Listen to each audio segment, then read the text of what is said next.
మత విద్వేషాలు రెచ్చగొట్టేలా కొందరు వ్యాఖ్యలు చేయడం దురదృష్టకరమన్నారు దేవాదాయ శాఖ మంత్రి ఆనం. ప్రస్తుతం ఆయన మాట్లాడుతున్నారు. లైవ్ లో చూద్దాం. ఆనాడు పోరాటాలు వచ్చినాయే తప్ప మతాల పేరుతో ఈ దేశంలో ఉన్నటువంటి కులాల పేరుతో ఆనాడు కొత్తగా పోరాటాలు రాలేదు, పోరాటాలు జరగలేదు. కానీ దుర్మార్గంగా ఇన్ని దశాబ్దాల స్వతంత్రం తర్వాత భారతదేశంలో రాజ్యాంగం ఏర్పడిన తర్వాత ఈరోజు కొత్తగా మత విద్వేషాలకి పూనుకుంటున్నారంటే తప్పనిసరిగా దీన్ని ప్రతి ఒక్కరం ఖండించాల్సిన అవసరం ఉంది. మత విద్వేషాలను రెచ్చగొట్టే విధంగా మాట్లాడడమే తప్పని మనం భావిస్తూ ఉంటే దానికి పూర్తిగా మేము మద్దతు తెలుపుతున్నామని చెప్పి మద్దతు తెలిపేటువంటి ఈ గొడ్డలి పార్టీలు అలాంటి వాళ్ళతో చేతులు కలపడం ఈ దేశ సౌభాగ్యాన్ని తుడిచివేసేటువంటి ప్రయత్నం చేయడమే. ఇటీవల కాలంలో మనం చూసాం, రావణ్ జోసెఫ్. ఈ రావణ్ అనే పేరులోనే ఉంది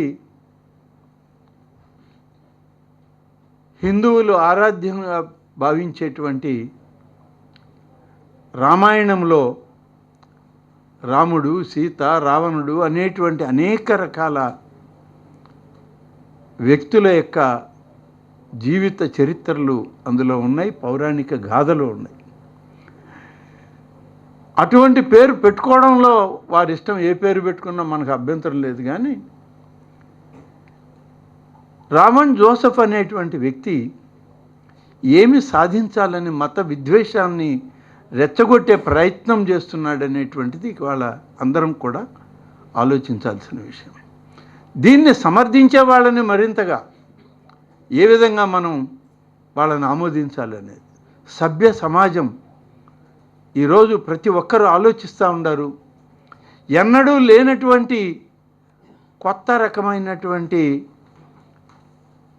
ఈ యొక్క విభజన తీసుకురావాలి, ఒక మతం ద్వారా తీసుకురావాలని చేసే ప్రయత్నం జరుగుతుంది.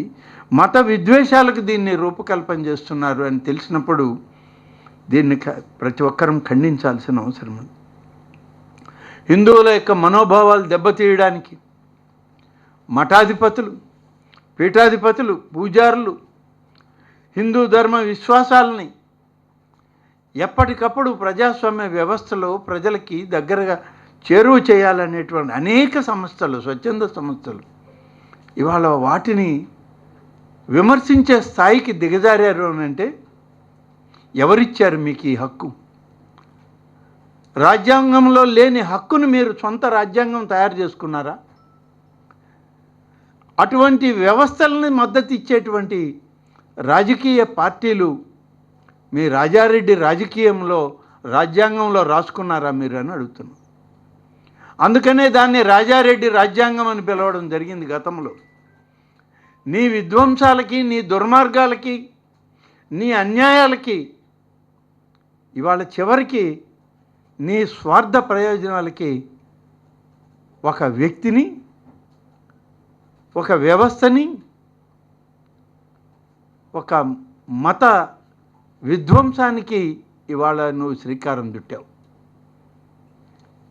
ఇది సామాన్య ప్రజల మనుగడని దెబ్బతీసేటువంటి ప్రయత్నం. ఈనాడు జగన్ రెడ్డి సమాధానం చెప్పుకోవాల్సిన అవసరం ఉంది దీనికి. ఎవరిచ్చారు మీకు ఈ అవకాశం? భారత రాజ్యాంగం చాలా హక్కులు కల్పించింది ఈ దేశ ప్రజలకి, ప్రభుత్వాలు నడపడానికి. కానీ మత విధ్వంసాలను రెచ్చగొట్టేటువంటి విధానం ఏ రాజ్యాంగం నీకు ఇచ్చిందో నువ్వు చెప్పుకోవాల్సిన అవసరం ఉంది. భారత రాజ్యాంగంలో అయితే ఎక్కడా లేదు. భారత రాజ్యాంగంలో ఆర్టికల్ 19(1)(a) ప్రతి పౌరునికి భావ ప్రకటన స్వేచ్ఛ కల్పించింది. కానీ అదే రాజ్యాంగం ఆర్టికల్ 19(2) ప్రకారం ప్రజాశాంతి,